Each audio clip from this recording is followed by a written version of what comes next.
to another episode of Creative Writing Advice with me, JJ Buns. If you don't know me, I'm the author of How to Write a Story, which is out now on Amazon. I take you from the beginning of your story all the way through to the end, and I cover everything in between. It's in paperback, Kindle, and Kindle Unlimited, so you can find it and hopefully it will help. Today I'm going to be talking to you about how to write flashbacks. Now, flashbacks, if done badly, can really break the tension of your story, because they mean that through your story you have been building up tension and excitement for what is happening in the present day timeline, and when you jump to a flashback you rip your audience away from the thing that you've been making them excited about to show them something else. So if you do flashbacks badly, you are just going to make your audience annoyed, because they're like, I don't want to go back there, I'm not interested in back there. What I'm interested in what you're doing now, what you're telling me now about the characters I'm interested in now. So if you're going to use flashbacks, you have to really be careful about how to do it.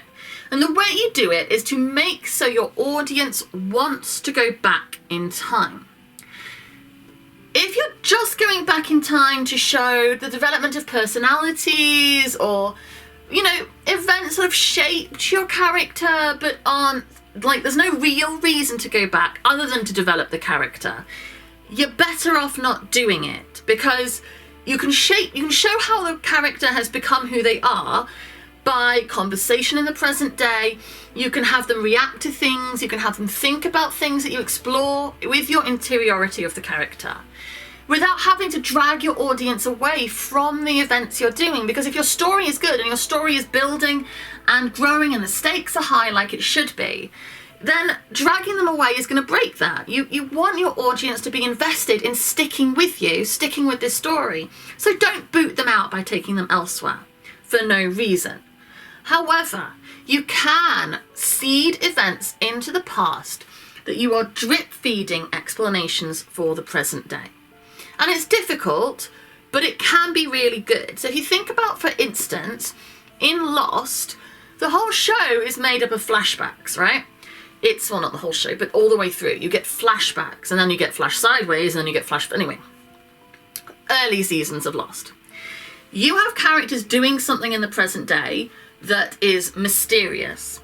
And then you have flashbacks to the past, which are also mysterious.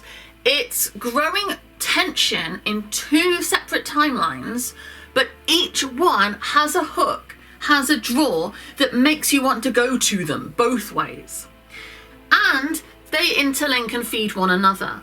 So you're not just watching a past mystery that is unconnected to the future, you are feeding the future mystery whilst growing a mystery. It's, as I say, it sounds really complicated, but it's completely doable. You have to have something in the past that makes your audience want to go back, that feeds the present day timeline. So for instance, in Emerald Ren and the Coven of Seven, I wrote flashbacks. Emerald is given a lamp in childhood. That is your first flashback. She is given a magic lamp. Present day timeline, she is a witch, she has a crime fighting coven, they go out saving the lives of women. But you know that there is a lamp. You know that she was told that this lamp will change the world if she uses it right. So that's just there as part of the mystery. You jump back and you see her meeting the genie, having conversations with this genie about how she is trafficked from person to person, abused by her owners regularly, has no choice. So you know that the coven in the future, or present day, their whole modus operandi is saving women from abuse. And in the past, you have a genie who is abused. You jump back and forth. You start seeing Emerald having to decide if she can save the genie. Will she use her wishes? What would she use her wishes for? As the present day storyline is building up, the past storyline is building up. And they're connected because you've got a coven that tries to save abused women and a little girl who is growing up with this genie who is getting an abused life if she stops being with Emerald. So they feed into one another. But then at some point you have to make the decision, is there any point going back to the past? And I really enjoyed writing those scenes in the past where Emerald is with, is growing up and with the genie in that experience. I really enjoyed writing those scenes. But you get to a point where the only reason you'd be going back in time is because you like writing those scenes, not because they actually feed your present day story. And your present day story is the point. So as soon as those scenes in the past stop being relevant, as soon as you're just going back there because you like writing it, you need to stop. As long as they are feeding the current mystery and they are a mystery of their own and the stakes are high in both, the tension is high in both, the conflict is rife in both, you have reason to go back and your audience will want to go back with you. But you have to make them feed the present day. An example of it being done badly, now in Arrow, in Arrow, they did a thing a bit like Lost, where they kept going back to the past, his time on the island. And you watch Oliver Queen on the island learning how to be Green Arrow. You watch his, experiences.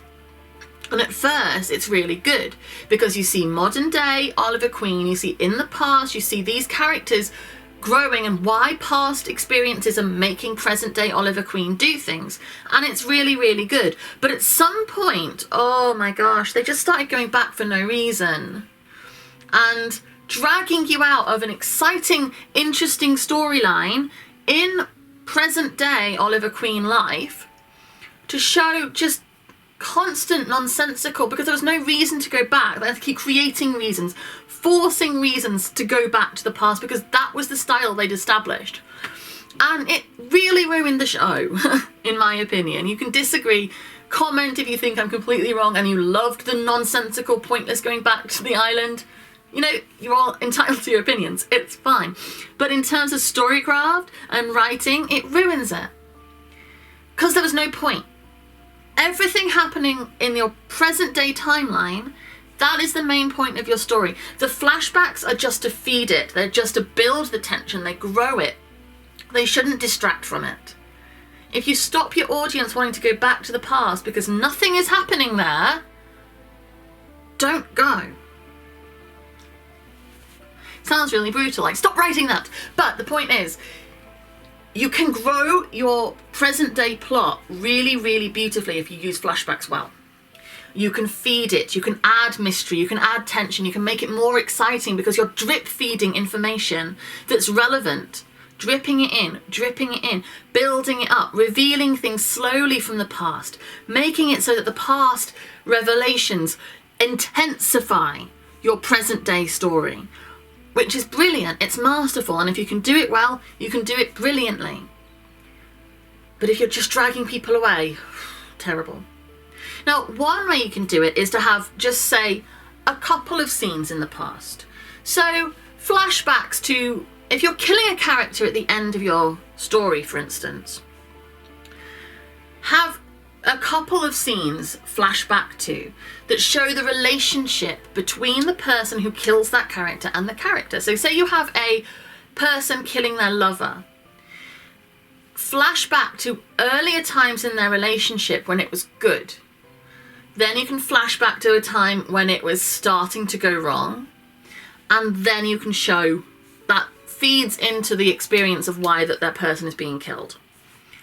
Or you can break hearts. If, say, a parent is being killed and it's the child witnesses the parent being killed, show the closeness and the bond. Show the parent in the past promising that they will always be there for that child, promising they will never leave them, promising that they will always be there to protect them. So when the parent is then killed in the present day storyline, it has more impact, it's more powerful, because you've watched that bond and that relationship, why it matters. It helps build that connection with your audience. These are great uses, and you don't have to flashback many times to do that. Or you can have a completely tandem storyline, so you've got two timelines running at once and you bop back and forth between them like they do in Lost. All work really well as long as they are feeding each other, and as long as you make it so your audience wants to go back there. Otherwise you're just ruining your story and dragging people away from the present day story that they are actually invested in. Use the past to feed the future, or don't go there at all. Just seed those experiences through their backstory, through the development of that character in the present day, have them talk about the past, have them remember the past, have them just affected by their behaviour. But you don't have to show everything, because then it gets a bit like, I get it, they've been heartbroken. Or, it's distracting and it's boring and it's pointless. You don't need it. But you can do it well.